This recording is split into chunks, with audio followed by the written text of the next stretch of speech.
Following recent departure of member Youngeun, Kep1er has been restructured as a 6-member girl group, now officially losing a third of its original lineup. Following this news, the group came back with their 8th mini-album, Crack Code, solidifying to me their new current girl crush adjacent sonic and visual direction. But that new identity is precisely what's worrying me. Let's try this again. Hey guys, and welcome back to Summers with Wade. This is my second time recording this, and now my voice sounds like I lost a few octaves, so please forgive me. Moving along, like I mentioned previously, Kep1er recently came back with their new mini-album, Crack Code, with title track KILLA, Face the Other Me, and we're gonna talk about it today as well as my current fears and worries about what this means for the future of the group and their musical identity. So grab a snack, maybe grab a little drink, cause Lord knows that I need one, and let's get into it. I Am Kep1er. We open this album with I Am Kep1er. The song functions as a bold, fierce statement of identity for the group. The lyrics utilize sharp, powerful imagery to paint Kep1er as an unstoppable force breaking through barriers. The central hook relies on the repeating declaration, I am Kep1er, asserting their collective power. By referring to themselves as a timeless piece, they tell the listener that their talent, presence, and impact are enduring and won't fade away with trends. To further push the badass or girl crush concept, the track uses pop culture comparisons in the chorus. I'm a Rambo, evoking the image of an unstoppable soldier who is always ready to fight through challenges and come out victorious, and Diablo, using the connotation of a fiery and intense entity to showcase their sharp, darker edge compared to their earlier, brighter pop releases.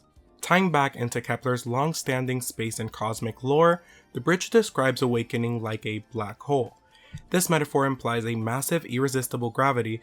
Once you look at them, you get pulled in entirely. It signifies a spiritual awakening or a new chapter of sorts with the line, my soul as if awakened. The track features continuous chants throughout the chorus, emphasizing resilience, and it sets a strong tone for the Crack Code mini-album, signalizing that despite lineup shifts or industry pressures, they will continue to break it all. Sonically, I Am Kep1er marks a sharp, aggressive pivot in Kep1er's discography, moving completely away from the bright, summer pop energy of tracks like Up or the atmospheric synth pop of Shooting Star. Instead, this song focuses heavily on a girl crush, hip-hop, and electronic fusion. The instrumental relies heavily on a booming bassline and industrial metallic synths designed to create a sense of panic or urgency. Rather than a fluid melody, the song uses a rigid, punchy beat that pulses aggressively underneath the verses. It feels like a pattern at this point, but if you've seen some of my videos, it's no secret I'm not a fan of chanty anthem songs. I just usually can't get behind them. Some songs have recently surprised me, but unfortunately, this one is kind of just there. It's not a bad song by any means, and I feel it does a good job of setting the atmosphere for the album as a whole. I also really enjoyed the electric guitar used towards the end of the song to inject energy back into it before it's over. However, the delivery on some of the lines and the general badass concept feels a bit too forced for me, but that'll come into play a little later. KILLA, Face the Other Me. Up next, we have the title track, KILLA, Face the Other Me. While the intro to the album signals a boost in raw confidence, KILLA takes it a step further by focusing on internal awakening, breaking self-imposed limits, and confronting one's darker ego. The subtitle, Face the Other Me, outlines the entire premise of the song. The lyrics feature the group warning others to run away from them because they have fully unlocked their sharpest selves, saying in the chorus, go run before I catch ya, and run away cause you know I'm a killer. By comparing themselves to a hunter targeting its prey, carefully see the target, got 'em all, shoot it like that, they symbolize a relentless drive to achieve their goals regardless of the obstacles. The song represents breaking through a mental prison or a fragile inner structure. The lyrics depict discarding past anxieties and insecurities to trigger a complete rebirth. Sonically, the song leans heavily into a trap-driven dark EDM and hip-hop fusion. It extends the girl crush aesthetic they explored in earlier releases like Bubblegum, fully doubling down on a more aggressive cyber-futuristic soundscape. The foundation of the track is built on a booming trap percussion and deeply distorted synth lines. The beat drops are industrial and harsh, designed to create a tense, high-stakes atmosphere that matches the killer alter ego theme. The song thrives on immediate tonal shifts between its sections. The verses are driven by deep rapped flows, heavy vocal fry and rhythmic hip-hop deliveries that lean into a dark cool attitude, and the pre-chorus comes in as a melodic shift where the heavy bass drops out, allowing for a soaring, starlight-themed melody led by Chaehyun. It provides a breath of emotional fresh air before the track plunges back into darkness. The chorus trades traditional melodies for an earworm chant-style hook. The repeating "I'm a KILLA line is punctuated by a punchy, stylized vocal exclamation like "chiki boom" and "brr." This stylistic choice emphasizes rhythm and attitude over complex vocal runs, turning the chorus into a rhythmic hellscape for me. You remember when I said the concept felt a bit forced? Well, here we are. I won't sugarcoat it, I don't like this song. I gave it my best shot at digging into the video and the lyrics to present you with an unbiased analysis, but that doesn't change the fact that I found it a bit grating, especially the drawn out pronunciation of KILLA. It stuck in my head in the worst way possible, and following that up with chiki boom just sealed the deal for me. I personally do not like the sonic direction for them. I can't quite place my finger on it, but it just feels forced. I also feel the ending switch up was a missed opportunity to make the song blend into the following one. Mic check. Continuing on, we have Mic Check. While I Am Kep1er and KILLA focus on dark, intense world building, Mic Check acts as the transition point where the group steps directly onto the stage to reclaim their musical freedom and showcase their artistic maturity. The literal term mic check serves as a direct metaphor for testing the waters and setting up a brand new performance. The lyrics, "Is this thing on? Hello?" represent the group getting ready to speak their minds. It's a statement that they are completely in control of their own narrative and pacing, saying, "Grab the direction keys and turn them." The track explores the concept of stepping out of the shadows and demanding global attention. Lines like, "We about to hit the mainstream" and "Let 'em know we here, we won't disappear" serve as a direct message to critics and fans alike. It asserts that despite industry or lineup changes, the group's presence is permanent and they are ready to solidify their position. Unlike the previous tracks, which feature combat and hunter imagery, Mic Check shifts the focus entirely to the sheer joy of performing. The group sings about a feeling of exhilaration when they're before an audience. Quote, "Mic check when I'm on the stage, mic check makes my heart swell, mic check everyone follow along." Sonically, Mic Check provides a necessary breather from the aggressive electronic trap of the album's first two tracks, pivoting into a laid-back 90s-inspired R&B and alternative pop groove. It prioritizes vocal melody and smooth late-night atmosphere over intense distortion. Instead of the cold industrial synthesizers found in KILLA, Mic Check relies on a warm, rolling bass guitar loop and soft electric piano chords. The beat adopts a classic, mid-tempo boom-bap rhythm that feels deeply nostalgic, drawing heavily from late 90s and early 2000s American R&B and neo-soul production. Thankfully, this song strips away the hyper-processed vocal fry and shout chanting of the title track. Instead, the members employ a soft, rhythmic talk-singing style that feels intimate and conversational, as if they're casually speaking into a live microphone. Tying into the song's microphone testing theme, listeners can hear what I believe to be the faint sound of a microphone being plugged in and tapped on. The intro line, "Is this thing on? Hello?" is treated with a slight echo filter to mimic the sound of an empty arena soundcheck. Personally, this one was much more up my alley. The more laid-back late-night atmosphere really sold it for me. I also really enjoyed the message the lyrics convey. It's almost aspirational, which for me is a plus. It really shows us how hungry the girls are, and it allows the listener to insert themselves in the song because of its relatable lyrics. Overall, a much needed palate cleanse for me. Low-key. Our second to last song is Low-key, and it low-key might be my favorite. Contrasting the rest of the album, Low-key takes a sharp turn inward, exploring the flirtatious, butterflies in the stomach anxieties of a secret developing crush. The song deals with the sudden, physical symptoms of falling for someone unexpectedly. The lyrics playfully compare the intense sensation of seeing a crush to an uncontrollable bodily reflex, saying, "Is it allergy? Is it chemistry?" And "Feels like a switch inside my body I can't control like a sneeze." Despite having strong feelings, the members adopt a slightly coy, bashful attitude. They sing about acting a little cold or detached on the outside when their crush is looking, even though their heart is pounding. The title, Low-key, captures the exact sentiment of trying to keep feelings under wrap until they simply can't be hidden anymore. As the track progresses into the chorus, the restraint breaks down, leading to a confession. "Baby, what are you waiting for? I can't hold back anymore." Lyrically, this represents a significant thematic shift for the album. While the first half of Crack Code focuses on breaking barriers and conquering the stage, LOWKEY introduces a soft, intimate, and deeply relatable romantic storyline to the record.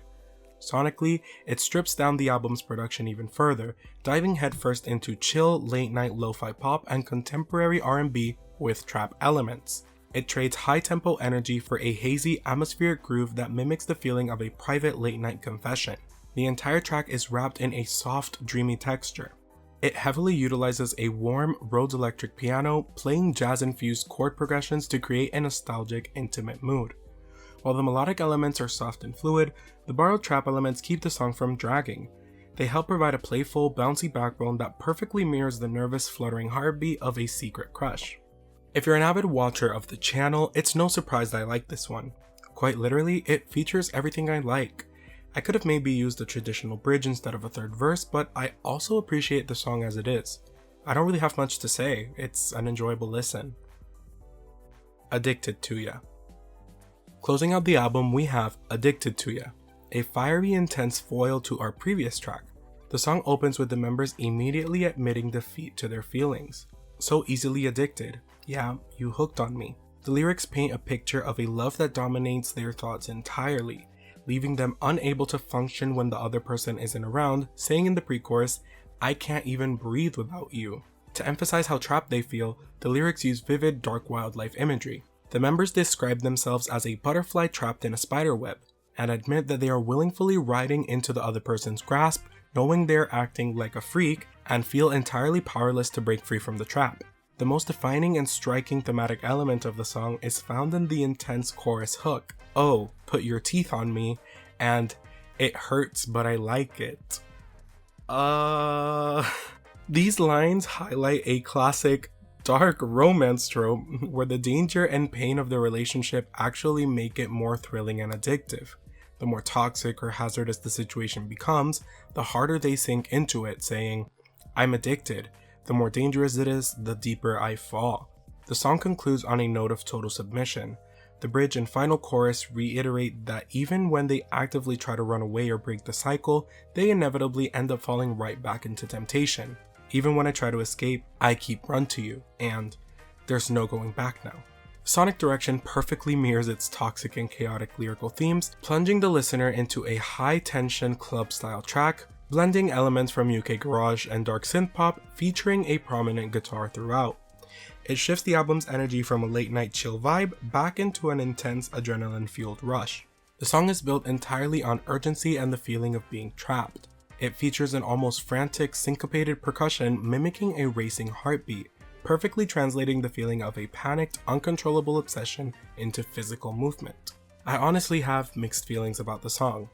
I really like some aspects of it, like the guitar and the general vibe, but I feel there's something off, which does work thematically for that feeling of being trapped, but there are certain moments where I feel the song loses the rhythm a bit before getting back on it.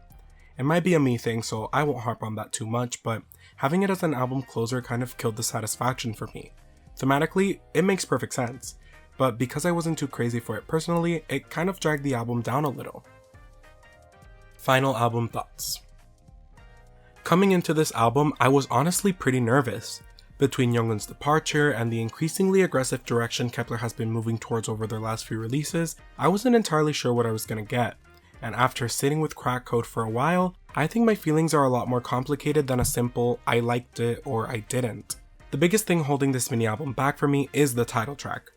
I tried my best to separate my personal taste from my analysis throughout this video, but I can't ignore the fact that KILLA just doesn't work for me. The dark, edgy, killer alter ego concept feels more like something the group is being asked to perform rather than something that naturally fits them. That's been my growing concern with Kep1er's recent output.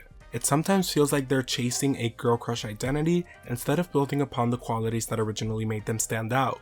It's no surprise that the moment the album moves away from that concept, I start enjoying it significantly more. MIC CHECK, LOWKEY, and even parts of Addicted to Ya feel far more natural and convincing. They allow the members' personalities and vocals to shine without relying on constant attitude, chants, or forced intensity. LOWKEY in particular feels like the type of song that reminds me why I became attached to Kep1er's music in the first place. It's melodic, atmospheric, charming, and confident without needing to scream that confidence at me.